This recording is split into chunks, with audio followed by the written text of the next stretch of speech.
how to protect yourself from Canadian housing crisis that is happening right now, even in Calgary, Alberta, where I am, where the housing market is skyrocketing, things are getting out of control. The condominiums are becoming out of reach. They were extremely cheap for years, and now they went up by a lot over the year. You know, detached houses went up by over 10% year to year, and it is crazy. Real estate is just getting out of hand and out of control. And I decided to make this video, guys, because yesterday I published a video about immigrant impact on Canadian housing market, and I read a lot of your comments, guys. You were saying that yes, immigrants are not the main reason why the housing market is unaffordable in Canada, guys. And the weather is also not the main reason, guys. I'm on the backyard of my property right now, another property that I purchased. It's not the same property that you've seen on my videos a year ago. I freaked out and I purchased another house for myself. I didn't sell that one. That one is going to be an investment property, but I'm living in a new place.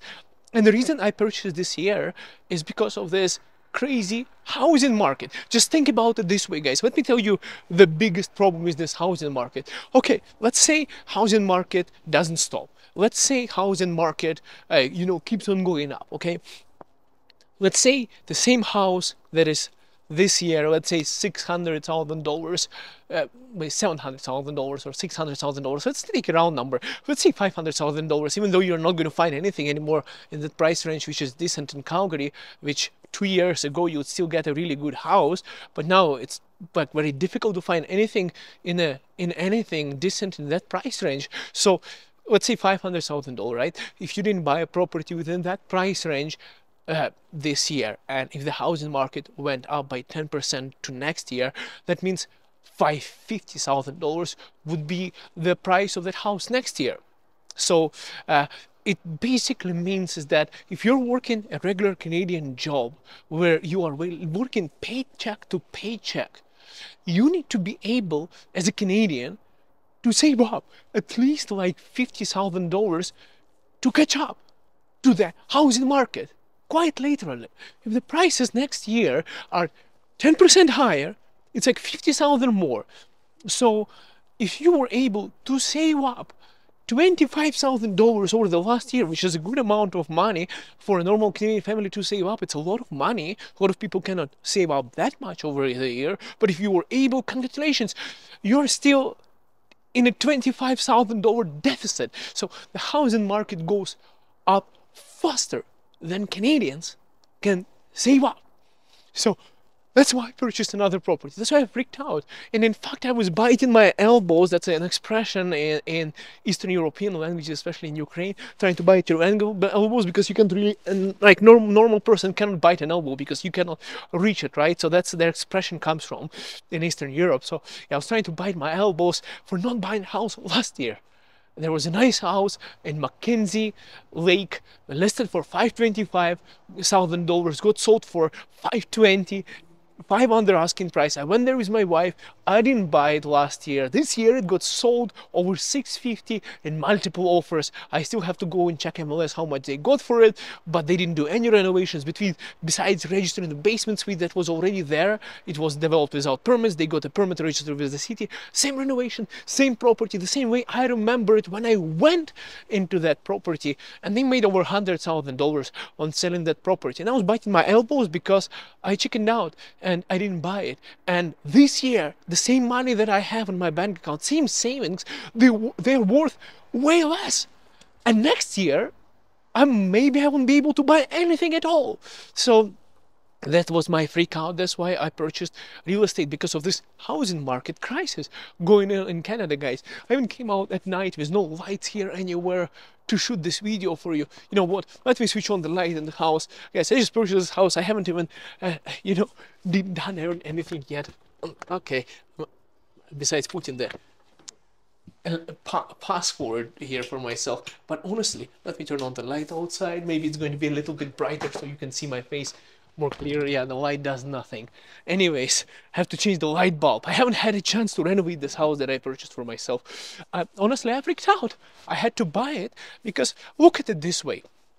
So yeah, if you are unable, if you cannot save up for a year, let's say at least $100,000, Like, I'm saying that right now. Okay, so the housing prices, let's say, went by 10% up and 50,000 up, but hey, I still saved up 50 more. Then you're in a win situation. But come on, $100,000, like, it's an insane amount of money. There are families that don't, two people working in Canada that don't make that much. So that makes the housing market totally out of control. But how do you protect yourself from such market conditions? What do you do? Well, and I want to say, guys, this is what I do. What I do for myself, and also, guys, I would recommend you doing similar kind of thing. The houses, the real estate could be a bargaining chip for you to upgrade something in the future. So if, let's say, you want to protect yourself from housing inflation, where the housing market keeps on going up, it's best to have a bargaining chip. And a bargaining chip is, I mean, having some sort of real estate, at least like a condo, at least something cheap, something, you know, if something goes up in price, you know, just think about this way. If something goes up in price, you already have something, even if it's cheaper than what you want to buy, than your dream property, let's say, what you want to own. For me, why I purchased another real estate, why I got myself into 3 mortgages, why I own so much of real estate here in Calgary right now, the reason for that is the money in the bank account is just losing value. So having the same kind of down payment, same kind of money that I have on my bank account, unless I am able to save up another $100,000 in a year, which is, like you heard, is extremely difficult and probably impossible to do for a regular Canadian family. So in this kind of situation, it's pointless. So I freaked out and I purchased a property this year, another property. Because look at it this way, guys. Just think about it in an opportunistic way in terms of making money in Canada. I can tell you a lot of things how to make money with real estate. Guys, I'm a real estate agent, realtor with eXp Realty here in Calgary, Alberta. Got my license just over 2 years ago, and I learned a lot from people and investors who've been buying and selling real estate with me. And I have been helping them out. So, you know, I learned a lot from them. And one of the things is not to miss opportunities like this one. Look at it this way. Just think in this way. If you have a 5% down payment for a $500,000 property, you're literally leveraging a $25,000 down payment to buy a house of equity of $500,000, right? So let's say the rest of the money comes from the bank. So you are literally borrowing money. You're only giving a small fraction, which is 5% of the entire amount. The rest of the money comes from the bank, from your lender. If you want to find out about pre-approvals, if you want to know what your budget is, and you're like, hey, I don't know, I think my income is pretty good. I'm making $60,000. How much can I buy with this kind of income? Or I make $200,000. I work for KPMG or something, oil and gas. And what would be my budget right now? Well, I will leave a link in the description of this video so you can go and download a mortgage calculator from my wife. She's with DLC Clear Trust Mortgages. Nito Realty is her name. Her contacts will be in the description of this video as well. Go ahead, download, pre-qualify yourself, check it out, see what you can afford. But anyways, and you can even get a pre-approval if you really want to. I'll leave a link as well for that. So now, you are literally leveraging $25,000 to get a mortgage, to buy an equity of $500,000. So you used $25,000, invested your savings into real estate. If it went up by 10% over the year, if it went up by that amount, next thing you know is your $500,000 property, just like it happened from last year to this year, and from last year before that to year before that. So if that happened, you are basically, you know, in 1 year, you are $50,000 gain in equity. So you paid off, you know, you basically made $50,000, and minus 25 that you invested, it's literally almost like you got your money back. And if you know that you invested. Now I know a lot of you are going to say, Igor, but there are property taxes. Like, there are, you know, besides equity gain, there is interest rate for the mortgage that you are paying. Well, the interest rates are not 10% right now. and the real estate has been going up by a lot, and a lot of people got themselves fixed into like 2% interest rate. So let's make a separate video talk about interest rates. Let's just talk like totally, down to earth thing. So all in all, from what I see with the market situation, is that the inflation covers the interest payments and you still profit on a certain percentage. And that kind of profit is not on the $500,000 property, but I calculated for myself on the $25,000 of your investment. So if you were able to take $25,000 and gain 10% of equity gain, which became $50,000, that $25,000, basically you doubled your investment in 1 year. Now, of course, if you were to sell the real estate in 1 year, and if you were to pay realtor fees, the fees that are there to break the mortgage, I don't recommend doing that. I always recommend people investing into real estate in the long term, but all in all, you got the point. So you are still making way more in equity than if you don't have any real estate. So that's another way to protect yourself, is number one is just owning something. Literally a condo. It's getting cold, guys. I'm freezing right now. It's getting dark, it's getting cold. Literally owning a condo in this kind of situation can protect you from inflation on the real estate market. At least something. Townhouse, condo, a house is the best, or even half a duplex that does not have condo fees. So owning something is better than owning nothing. And the worst thing that can happen to you is, having a stockpile of money sitting on your bank account, and you are just like, I'll wait for the market to crash. I'll wait. The market crashes, your money is worth nothing. If the market crashes, if the inflation goes like crazy, money is worth nothing. I don't even think real estate is actually getting way more expensive because of only supply and demand. I think real estate is more similar to, like, your wages are going down, your wages are staying the same, but the value of your money is becoming less. Your savings on your bank account are worth, you can buy less thing. It's like a horrible game from the, I don't know, like from the government, let's say, or whatever, a horrible game where you're playing the game where you think you're stocking up the money, but in reality you can buy less and less for the same amount of money every year, and they're paying you 2% interest, where inflation for housing market is like, let's say, 10%. It went up in price. So there's lots of things going on into that situation. And yeah, I just want to say, to protect yourself from this kind of thing, is the worst thing you can do is do nothing, and the best thing you can do is own at least some kind of real estate in Calgary, Alberta, for example. That's where I am. That's why I freaked out, and I'm still a little bit shocked. I had to give away so much of money for this property. They won't let me buy this property with 5% down payment. I had to pay just over more than 20% down payment to buy this current house. It's in a lake community. It's nice. It's newer, and I think it's a little bit better. And though it still also needs work, just like the other one. It's an older property. And if I was smart, then I would have purchased something last year. But I was like, you know what? I'm not waiting until next summer, because once the Calgary houses are over 1 million, like some people of you said in the comments, I don't know when it's going to happen. I'm sure it's going to happen, but I don't know when. And I'm confident it's going to happen. I just don't know how many years it's going to take. Is it going to take a few years, or is it going to take a decade or 2 decades? I don't know. So yeah, but it's happening way faster than I can accumulate my money. And I was like, you know what, it's better to have something. It's like there is, синица в руке, чем воробей в небе. I don't remember. There is a saying in Russian language. I'm actually Ukrainian.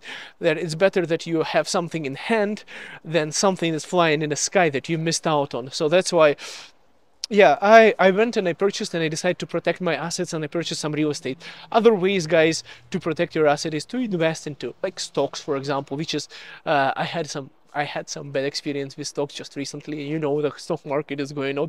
I still have some investment in stock market, but I really don't like stock market because besides real estate, I don't know, like, I don't know how the stock market is working. Real estate is something that I do know. Even though when you invest into real estate, you have to maintain, you have to pay taxes, and you have to actually, with real estate, renovate your property, and you have to pay that interest payments, and you have to pay the utilities. So there are expenses, but in my opinion is that, you know, at least that amount of money that I had on the market, that I had as a down payment, I fixed it. I purchased something. I have something. You know, it's not sitting there on my bank account and losing its value so that I cannot use it next year, and while it's sitting there, it's losing its value.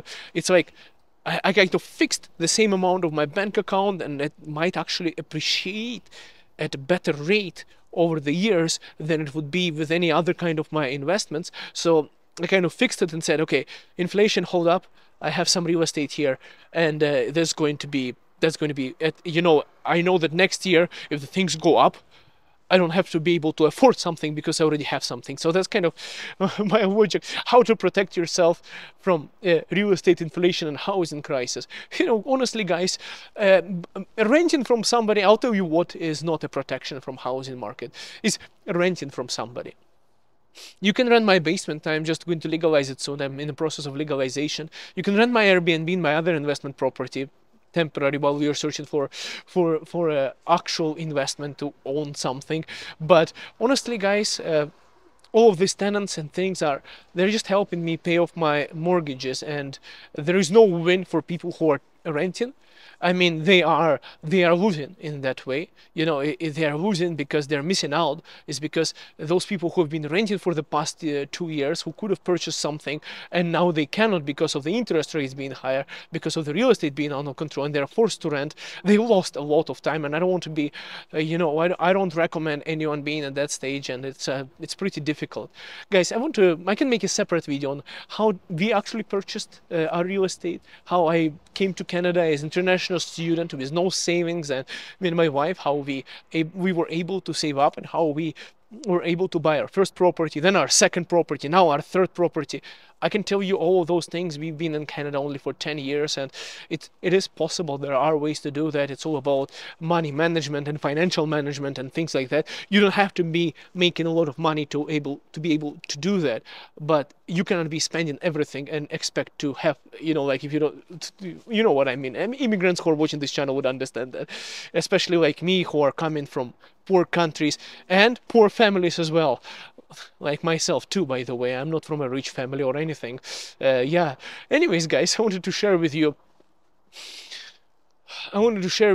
guys, that Canada has been a blessing. I've been able to support my family back home in Ukraine, even with all the crazy situation happening there, and invest into real estate. And honestly, guys, this market, housing market, is just going insane. And my recommendation, if you don't have too much of money or anything, at least have something. You know, have something.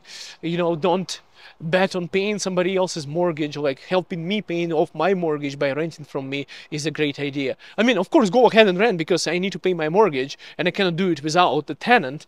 But I'm just saying, for all of you guys who are in your common senses and understanding things, if you think on what is happening right now, I just want to say that don't be like one of those families in Toronto or Vancouver, you know, congested, crumbled into one house, multiple families, and own something so that you can be actually, you know, have a bargaining chip. In the future, you protect your assets in a way, and in the future, if you ever want to buy something that decent, you can always come to a mortgage broker. Let's say, to call Nito, her contacts in the description of this video, and say you are like, hey, I'm coming to my 5 years of refinance. So let's say I'm not a mortgage broker, but I'm just telling you from my basic understanding of mortgages as being a real estate professional, not a mortgage professional.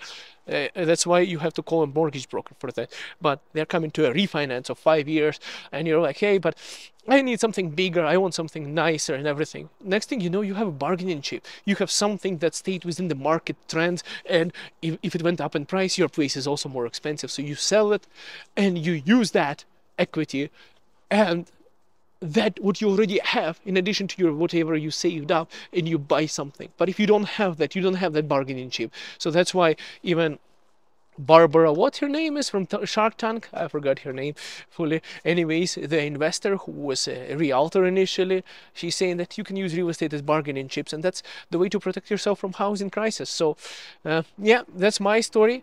Why, how I'm protecting myself. That's why I have this house. And that's why I'm going to my other house to do some renovations, because the tenants have to come in and they have to help me pay my mortgages. And anyways, guys, I hope this video helps you, and my contacts would be in the description of this video as well, guys, if you need any real estate. And if you are planning to join real estate as well, I'm starting my own group, and we have thousands of agents now that we are able to train on social media and how to do lead generations and other things that you don't have to spend any of your money in order for you to grow in real estate. So if you want to become like a salesperson, if you want to join real estate, guys, I'm also there to help you. Again, everything is in the description of this video. See you guys in the next video, and all the best. I hope this video provides you and your friends some value. See you soon. I don't know where the button is to stop it. Don't forget to subscribe, guys.